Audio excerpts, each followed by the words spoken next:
Os resultados obtidos nas duas sessões anteriores, que era a seção do trabalho sobre uma partícula e o trabalho sobre um sistema de partículas, aplicaram-se apenas a forças constantes e aplicadas em locais bem definidos em um sistema.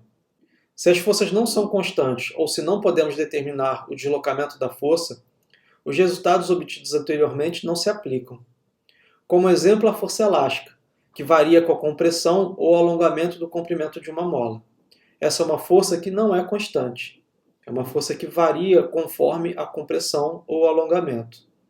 A força de atrito não permite determinar o ponto de aplicação da força sobre uma superfície.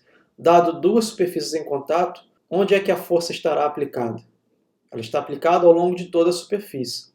No primeiro caso, as forças variáveis, que são as forças elásticas, e no segundo caso, as forças distribuídas, que são forças de atrito, precisamos usar o cálculo diferencial integral para determinar o trabalho. Porque até agora trabalhamos com o trabalho como um produto de uma força constante vezes um deslocamento do ponto de aplicação da força. Mas e agora? E se as forças forem variáveis ou se as forças forem distribuídas? Como ficará a equação do trabalho? Para forças variáveis, o truque é aplicar o resultado da força constante sobre um deslocamento de força que é pequeno, o suficiente para tornar a força aproximadamente constante sobre esse deslocamento. Repare na figura da esquerda.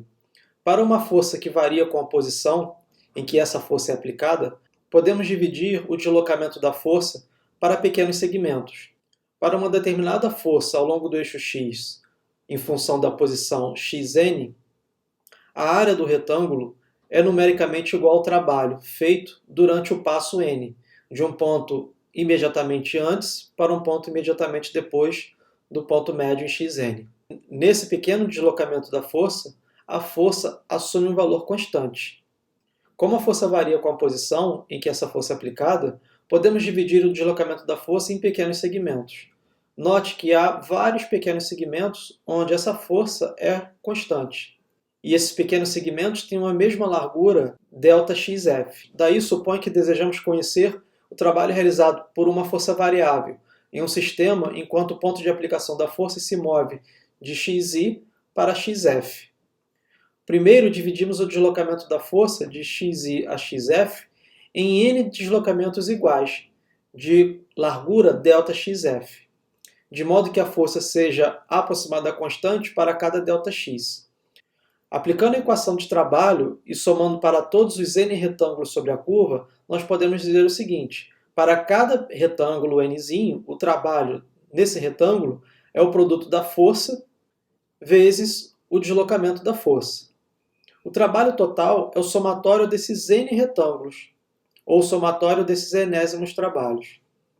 Essa aproximação torna-se mais acurada quando nós aumentamos esse número de pequenos retângulos n. Então, podemos trocar a aproximação por um sinal de igualdade.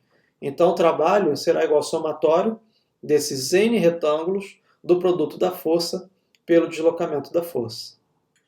Para obter uma melhor aproximação, podemos dividir o deslocamento da força de xf a xi em um número maior de deslocamentos de forças ΔXF ainda menores, de modo que a variação da força externa sobre cada deslocamento se torne ainda menor, e a curva vermelha escalada seja mais aproximada de uma curva real, vermelho claro.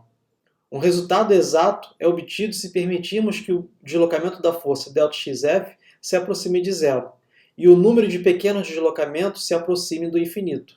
À medida que essa largura ΔXF torna-se pequeno e aumenta-se o número desses pequenos retângulos, vamos chegar ao conceito de limite. Então o trabalho vai ser o limite do deslocamento da força tendendo a zero, do somatório do enésimo produto da força pelo deslocamento da força.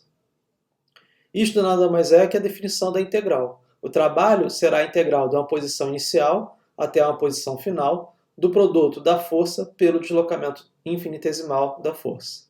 Essa é a nossa expressão de trabalho para forças variáveis e distribuídas, ao longo de uma dimensão, ao longo do eixo x.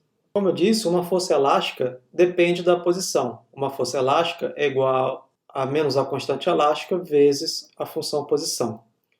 O trabalho da força elástica será a integral de uma posição inicial até uma posição final do produto da força elástica pelo deslocamento da força.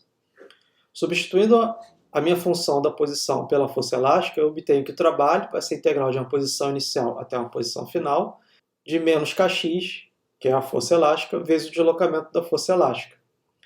Realizando essa integral, eu encontro que o trabalho será igual a meio da constante elástica vezes a posição final ao quadrado, ou a deformação final ao quadrado, menos meio vezes a constante elástica vezes a deformação inicial ao quadrado.